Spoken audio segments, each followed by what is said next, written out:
Mark and Chloe's love story felt like it was plucked straight from a fairy tale. They met in college, two souls who just clicked. For 10 years, their life was a beautiful tapestry, woven with shared dreams, laughter, and a deep, comforting love. Mark, a quiet architect, cherished Chloe, a vibrant art gallery curator. He found joy in the simple things, the way her eyes lit up when she talked about a new artist, the warmth of her hand in his, the peaceful rhythm of their life together. Their home wasn't just a house, it was a sanctuary they had built, filled with art, books, and memories. He believed their foundation was unshakable, a fortress built on trust and mutual respect. He couldn't imagine a world without her by his side. It was a perfect picture, one he thought would never fade. But lately, a subtle shadow had crept into their perfect picture. Chloe started coming home late, her excuses vague and hurried. A last-minute gallery event, she'd say, or drinks with a new client. The scent of an unfamiliar, expensive cologne clung to her clothes sometimes, a scent that was definitely not his. Mark noticed the change in her behavior, the way she guarded her phone, her screen always angled away from him. He tried to dismiss his growing unease, telling himself he was being paranoid. He loved Chloe, and he trusted her. He wanted to trust her, but the late nights became more frequent, the distance between them growing wider with each flimsy excuse. The warmth that once filled their home was slowly being replaced by a quiet chill, an unspoken tension that hung heavy in the air. The truth, when it came, wasn't a dramatic confrontation. It was a quiet, soul-crushing discovery. One evening, Mark was looking for a shared document on their home tablet when a series of messages popped up. They weren't meant for his eyes. They were from a man named Julian, and the words painted a vivid, heartbreaking picture of Chloe's secret life. The messages were filled with shared jokes, flirty exchanges, and plans for secret meetings. There were photos, too. Chloe smiling into another man's eyes, a look of intimacy reserved only for him, or so he thought. Each word, each photo, was a dagger to his heart. The world he had so carefully built, the trust he held so dear, shattered into a million pieces. There was no shouting, no screaming, just a profound, deafening silence as the reality of her betrayal washed over him, drowning him in a sea of cold, hard truth. In the crushing silence of that night, Mark didn't confront her. He didn't rage or demand answers. What was the point? The evidence was undeniable, and any explanation would just be more lies layered on top of the ultimate betrayal. Instead, a strange calm settled over him. It was the calm of a man who had lost everything and had nothing left to fight for. Quietly, he moved through the house they had built together, a ghost in his own life. He packed a single bag, taking only what was essential: clothes, his laptop, and the dog-eared copy of a book she'd given him on their first anniversary. He paused at the doorway of their bedroom, watching her sleep, completely unaware of the storm she had unleashed. He looked at the woman he thought he knew, a stranger sleeping in their bed. With a final, silent farewell, he walked out of the house and out of her life, closing the door softly behind him. The next morning, Chloe woke up to a silence that was louder than any argument. The house felt unnervingly still. Mark's side of the bed was cold and empty.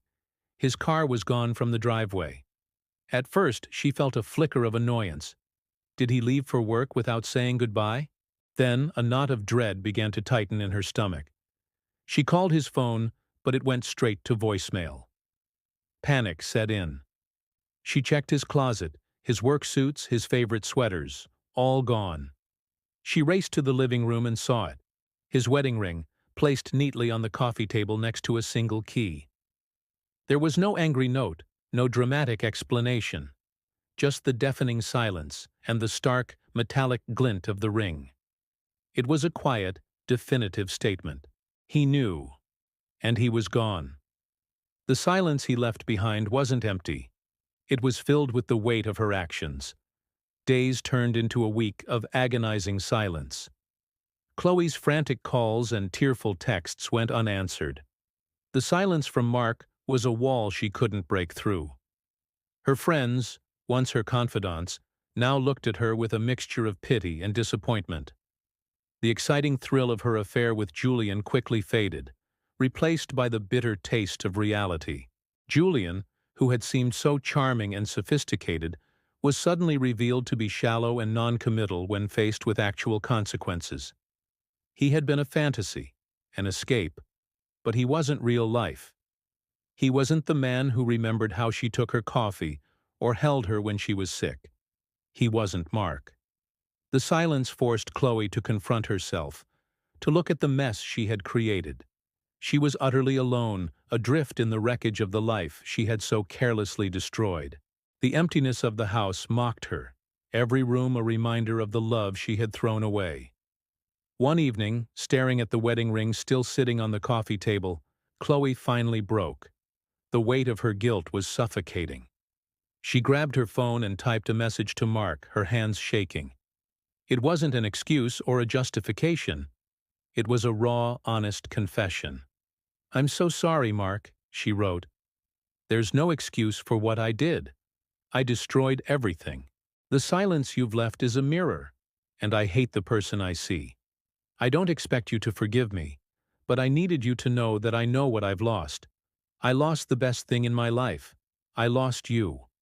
She hit send, not expecting a reply. It was a message sent into the void, a final desperate act of a woman drowning in the silence she herself had created. She knew she couldn't fix what was broken, but for the first time she was taking full responsibility for shattering it. Months later, Mark was sitting in a small cafe in a new city, sketching in his notebook. He was rebuilding his life, piece by piece. He had seen Chloe's message, but he never replied. Not out of spite, but because there was nothing left to say. Her apology was for her, not for him. His healing was his own journey. He was learning to find peace in his own company, to rediscover the man he was before his identity became intertwined with someone else's. Some wounds, he realized, don't fully heal. They become a part of you, scars that tell a story. He didn't know if he would ever trust someone so completely again, but he was hopeful. He was surviving. He had chosen to walk away from the noise of betrayal and into the quiet calm of a new beginning. He closed his notebook, took a sip of his coffee, and looked out at the bustling street, ready to design a new future, this time just for himself. This story reminds us that trust is the most fragile and precious part of any relationship. Once broken, the silence that follows can be the most painful consequence of all.